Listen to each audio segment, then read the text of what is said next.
அனைவருக்கு ஆத்ம நமஸ்காரம். கரு குருஷித் மையம் நாத மகரிஷி அன்பான நோக்கம்.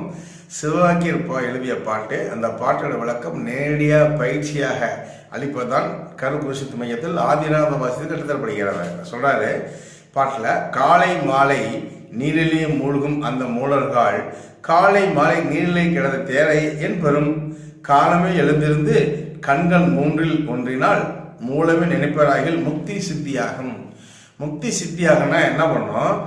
காலையில் பிரம்மபுரம் எழுந்திரிச்சு கண்கள் மூன்று ஒன்றினால் இந்த ரெண்டு கண்ணையும் ஒரு இடத்துல வைக்கணும், சேர்த்தணும். ஒரு இடத்துல சேர்த்தினால் சேர்த்து இறைவன் நினைத்து கொண்டிருந்தால் முக்தியும் சித்தியும் கிடைக்கிறாரு. அப்ப கண்கள் ரெண்டு, இந்த கண் அல்ல, கண் சூரியகலை சந்திரகலை ரெண்டு கண்ணு, அது ரெண்டையும் ஆதியில் சேர்த்தணும். சேர்த்து நீங்க அப்படியே கவனிச்சுட்டே இருந்தீங்க பிரம்மமுகத்துல உங்களுக்கு சித்தியும் முத்தியும் கிடைக்கும். கரு குருஷித் மையம் 700